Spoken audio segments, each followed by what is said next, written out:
ലോക്സഭാ തെരഞ്ഞെടുപ്പിന്റെ 4-ാം ഘട്ടം കഴിഞ്ഞു. ഇനി 3 ഘട്ടം മാത്രമേ ബാക്കിയുള്ളൂ. ഇവിടെ ബി.ജെ.പിക്ക് ഏറ്റവും വലിയ തിരിച്ചടി കിട്ടിയിരിക്കുന്നത് ഡൽഹി മുഖ്യമന്ത്രി അരവിന്ദ് കെജ്രിവാളിന് സുപ്രീം കോടതി ജാമ്യം അനുവദിച്ചതാണ് ഇലക്ഷൻ പ്രചാരണത്തിന് വേണ്ടി. ജൂൺ 1 വരെ, ജൂൺ 2-നുള്ളിൽ അദ്ദേഹം വീണ്ടും തിരിച്ച് തിഹാർ ജയിലിലേക്ക് പോകേണ്ടി വരും. പക്ഷെ ഈ ജാമ്യം കിട്ടിയത് ബി.ജെ.പിക്ക് വൻ തിരിച്ചടിയാണ് ഉണ്ടാക്കാൻ പോകുന്നത്.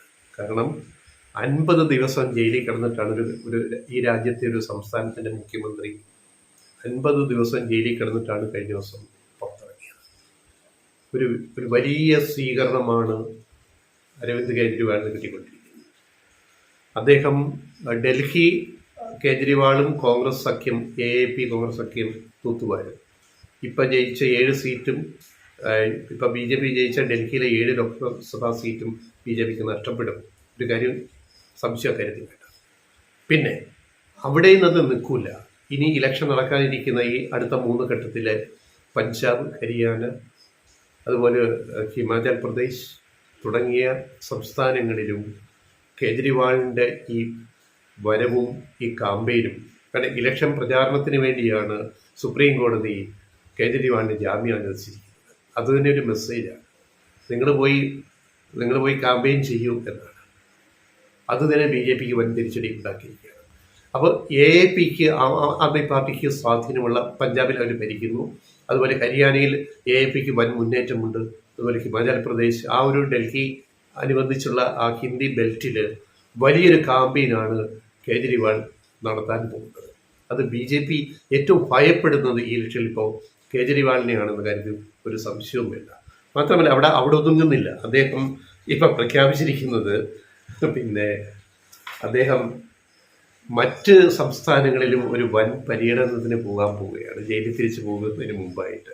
കാരണം കേജ്രിവാളിൻ്റെ കേസ് കുത്തിപ്പൊക്കി ഉണ്ടാക്കിയതാണെന്നും അന്യായമായിട്ട് 2 കൊല്ലം ആയിട്ടും ഈ കേസിൽ ഒരു കുറ്റം തെളിയിക്കാൻ കഴിയാത്തതെന്തെന്ന് സുപ്രീം കോടതി EDയോട് ചോദിച്ചു. ഇത്രയും നാൾ അറസ്റ്റ് ചെയ്തല്ലോ. ഇലക്ഷൻ കാലത്ത് ഇലക്ഷൻ കോഡ് ഓഫ് കോണ്ടക്റ്റും ഡേറ്റും പ്രഖ്യാപിച്ച ശേഷം കേജ്രിവാളിനെ എന്തിനാണ് അറസ്റ്റ് ചെയ്തത്? EDയോട് ചോദിച്ച ആ EDക്ക് സുപ്രീം കോടതിയിൽ ഉത്തരം മുട്ടിപ്പോയി. അത് തന്നെ വലിയ ആയുധമായിട്ട് AAPയും ഇന്ത്യ മുന്നണിയും പ്രതിപക്ഷ സഖ്യത്തിനും ഉപയോഗിക്കാൻ കഴിയും. അവിടെയാണ് അടുത്ത ഘട്ടം വരുന്നത്. മോദി ഗ്യാരണ്ടിയൊക്കെ അങ്ങ് ചവറ്റുകുട്ടയിൽ പോയി. ഇപ്പം മോദി ഗ്യാരണ്ടിയെ പറ്റി ഒരു ചർച്ചയും ബി.ജെ.പി ഇപ്പം നടത്തുന്നില്ല. അതിന് പകരം കേജ്രിവാൾ ഗ്യാരണ്ടി പ്രഖ്യാപിച്ചു. മറ്റ് സംസ്ഥാനങ്ങളിലേക്കുള്ള ക്യാമ്പയിൻ അദ്ദേഹം പോവുകയാണ്. അപ്പം മോദി ഗ്യാരണ്ടിക്കെതിരെ കേജ്രിവാൾ ഗ്യാരണ്ടിയാണ് അദ്ദേഹം പ്രഖ്യാപിച്ചിരിക്കുന്നത്. അത് ഇന്ത്യ മുന്നണി പ്രതിപക്ഷ സഖ്യത്തിൻ്റെ ഒരു ആശയമായിട്ട് അദ്ദേഹം മാറ്റിയെടുക്കാൻ നോക്കുകയാണ്. അപ്പോൾ അതിനായിട്ട് മോദി ഗ്യാരണ്ടിക്ക് ബദലായിട്ട് രാജ്യവ്യാപകമായി പ്രചാരണം നടത്താനാണ് ഈ ജയിലിൽ നിന്ന് പുറത്തു വന്ന ഇത്രയും നാളുകളിൽ അദ്ദേഹം ചെയ്യാൻ ഉദ്ദേശിച്ചത്. ഇലക്ഷൻ്റെ അടുത്ത 3 ഘട്ടം, ഇന്നത്തെ ഉൾപ്പെടെ 4 ഘട്ടം എന്ന് കൂട്ടിക്കുന്നു. കാരണം അദ്ദേഹം ഇന്നലെയാണ് ജയിലിൽ നിന്ന് ജാമ്യം കിട്ടി പുറത്തു വന്നത്. അപ്പോൾ കേജ്രിവാൾ ഗ്യാരണ്ടി എന്താണ്? അത് ഹരിയാനയിൽ അതിന് തുടക്കം, പിന്നെ പഞ്ചാബ്, ഹരിയാന, പിന്നെ അത് കഴിഞ്ഞിട്ട് വിവിധ സംസ്ഥാനങ്ങളിലെത്തും. ഇനി ഇലക്ഷൻ നടക്കാനിരിക്കുന്ന വിവിധ സംസ്ഥാനങ്ങളിലെ കേജ്രിവാൾ അവിടെ എത്തിയിട്ട് പ്രചാരണം നടത്തും, സംഘടിപ്പിക്കും.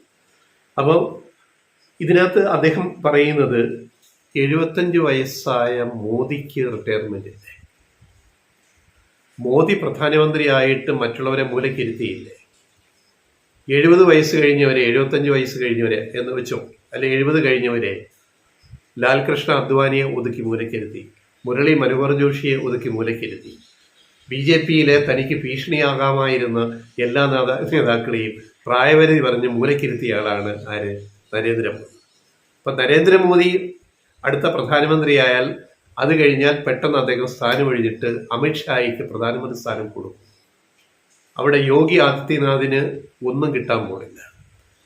അധികം വൈകാതെ യോഗി ആദിത്യനാഥിനെ UP മുഖ്യമന്ത്രിയെ പുറത്താക്കും. ഇതാണ് കേജ്രിവാൾ ജയിലിൽ നിന്ന് പുറത്തു വന്നിട്ട് പ്രഖ്യാപിച്ചത്.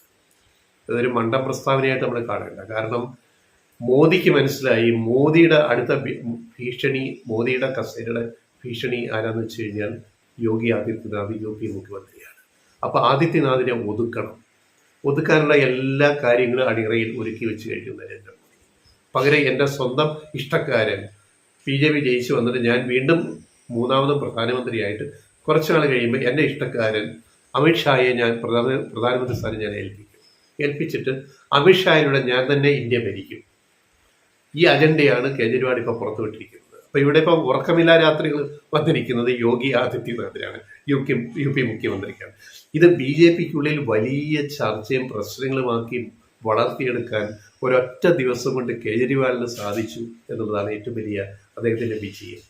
കേജ്രിവാൾ ചിലർ കക്ഷിയല്ല എന്ന് ഡൽഹിയിൽ അധികാരം പിടിച്ചു, പഞ്ചാബിൽ സ്വന്തം പാർട്ടി അധികാരത്തിൽ എത്തിച്ച കേജ്രിവാളിനെ അണ്ടർ എസ്റ്റിമേറ്റ് ചെയ്തു, ജയിലിലടച്ചു, ഞങ്ങൾക്ക് എല്ലാം സുഖമായിട്ട് ചെയ്യാമെന്ന് വിചാരിച്ച BJPക്കും നരേന്ദ്രമോദിക്കും അമിത്ഷായ്ക്കുമാണ് ഏറ്റവും വലിയ തിരിച്ചടി ഉണ്ടായിരിക്കുന്നത്. കാരണം അമിത്ഷായും ഈ BJPയും നരേന്ദ്രമോദിയും RSSും കണ്ടത് നമ്മുടെ പ്രധാന എതിരാളി കോൺഗ്രസ് അല്ല, അരവിന്ദ് കേജ്രിവാളിനെ സൂക്ഷിച്ചോളാം, അയാളാണ് പ്രധാന ഭീഷണി, അയാൾ എന്താ ചെയ്യുമെന്ന് പറയാൻ പറ്റില്ല, അയാളെ ഒതുക്കണം. അങ്ങനെ ഒതുക്കാൻ വേണ്ടി ഉണ്ടാക്കിയ ED കേസിൻ്റെ പേരിലാണ് അദ്ദേഹം ജയിലിലേക്ക് പോയത്. പക്ഷേ സുപ്രീം കോടതി ഉത്തരവിലൂടെ ഇടക്കാല ജാമ്യം കിട്ടി പുറത്തു വന്നത് BJPക്ക് വൻ ഭീഷണിയായിരിക്കുകയാണ്. അപ്പോൾ എന്താണ് കേജ്രിവാൾ ഗ്യാരണ്ടി? അതിലേക്ക് നമുക്ക് വരാം. അതായത് 75 വയസ്സ് പ്രായപരിധി ബാധകമാണോ? അത് മോദി പ്രതികരിക്കേണ്ടി വരും. മിണ്ടാണ്ടിരുന്ന് കഴിഞ്ഞാൽ വീണ്ടും അത് ചർച്ചയാവും, BJPക്ക് തിരിച്ചടിയാവും. അപ്പോൾ എന്തെങ്കിലും മോദി പറഞ്ഞേ മതിയാവുള്ളൂ.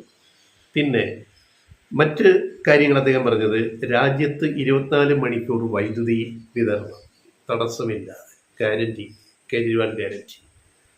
ആദ്യ 200 യൂണിറ്റ് സൗജന്യം, പൈസ അടയ്ക്കണ്ട. സൗജന്യ വിദ്യാഭ്യാസവും മികച്ച സർക്കാർ സ്കൂളുകൾ. ഇപ്പോൾ കേരളത്തിൽ നമ്മൾ ചെയ്യുന്ന പോലെ ഇന്ത്യ ഒട്ടാകെ ചെയ്യും എന്നാണ് അദ്ദേഹം പറയുന്നത്. പിന്നെ ചൈന കൈവശപ്പെടുത്തിയ ഭൂമി തിരിച്ചു പിടിക്കും. അപ്പോൾ മോദി സർക്കാർ വന്നിട്ട് 10 കൊല്ലം ആവയല്ലോ. ആയിരക്കണക്കിന് ഏക്കർ ഭൂമിയാണ് ചൈന നമ്മുടെ അതിർത്തിയിൽ നിന്ന് പിടിച്ച് കയ്യിൽ വെച്ചിരിക്കുന്നത്. അത് തിരിച്ചു പിടിക്കാൻ 10 കൊല്ലം ഭരിച്ചിട്ടും മോദിക്ക് സാധിച്ചോ? BJP സർക്കാരിന് സാധിച്ചോ? ഇല്ല. അത് തിരിച്ചു പിടിക്കുമെന്നാണ് മൂന്നാമത്തെ കേജ്രിവാൾ ഗ്യാരണ്ടി. ഇതെല്ലാം BJPക്ക് തലചൊറിയുന്ന പരിപാടികളാണ്, തലവേദന ഉണ്ടാക്കുന്ന കാര്യങ്ങളാണ്. പിന്നെ അതേപോലെ സൈന്യത്തെ കാവ്യവൽക്കരിച്ച അഗ്നിവീർ പദ്ധതി റദ്ദാക്കും. ഈ അഗ്നിവീർ പദ്ധതി ശരിക്കും എന്താണ് നമ്മൾ ചിന്തിച്ചിട്ടുണ്ട്? സൈന്യത്തിനകത്തൊരു ഒരു RSS ഉപസൈന്യത്തെ ഉണ്ടാക്കുന്ന പദ്ധതിയാണ് അഗ്നിവീർ. കൃത്യമായിട്ട് അറിയാം. ചുരുങ്ങിയ കാര്യം സൈനിക സേവനം എന്ന് പറഞ്ഞാൽ RSS ആശയത്തെ വിശ്വസിക്കുന്ന, സംഘപരിവാർ അജണ്ടയിൽ വിശ്വസിക്കുന്ന ചെറുപ്പക്കാരെ ആർമിയിലേക്ക് റിക്രൂട്ട് ചെയ്യാനുള്ള ഒരു പരിപാടിയാണ് അഗ്നിവീർ. ഒരു സംശയം നമുക്ക് കാര്യത്തില്ല. അത് റദ്ദാക്കുമെന്നാണ് ആര് പറയുന്നത്? കേജ്രിവാളിൻ്റെ ഗ്യാരണ്ടി പറയുന്നത്. ചെറിയ കാര്യമല്ലത്. പിന്നെ വിളകൾക്ക് സ്വാമിനാഥൻ കമ്മീഷൻ ശുപാർശ ചെയ്ത വില ഉറപ്പുവരുത്തും. പിന്നെ ഡൽഹിക്ക് പൂർണ്ണ സംസ്ഥാന പദവി ഉറപ്പുവരുത്തും. രാജ്യത്തെ അഴിമതി മുക്തമാക്കും. അതൊരു പൊതു പ്രസ്താവനയായിട്ട് നമ്മൾ എടുത്തു. പ്രതിവർഷം 2 കോടി തൊഴിൽ. പിന്നെ GST സംവിധാനം സുതാര്യമാക്കും, നികുതി സംവിധാനം കേന്ദ്രവും സംസ്ഥാനങ്ങളും. ഇതൊക്കെയാണ് കേജ്രിവാൾ ഗ്യാരണ്ടി. അപ്പോൾ മോദി ഗ്യാരണ്ടിയെ കടലിൽ എറിഞ്ഞിട്ടാണ് കേജ്രിവാൾ ഗ്യാരണ്ടി വന്നിരിക്കുന്നത്. ഇപ്പോൾ BJP ഭയപ്പെടുന്നത് ഇത് തന്നെയാണ്. കേജ്രിവാൾ ജയിലിൽ നിന്ന് പുറത്തു വന്നു. ഇലക്ഷൻ കാലത്ത് 4 ഘട്ടം ബാക്കി, 1 കഴിഞ്ഞു, ഇനി 3 ഘട്ടം കൂടി. അവിടെ കേജ്രിവാൾ ഇഫക്റ്റ് എന്തായിരിക്കും, കേജ്രിവാൾ ഫാക്ടർ എന്തായിരിക്കും എന്നുള്ളതാണ് BJP ഏറ്റവും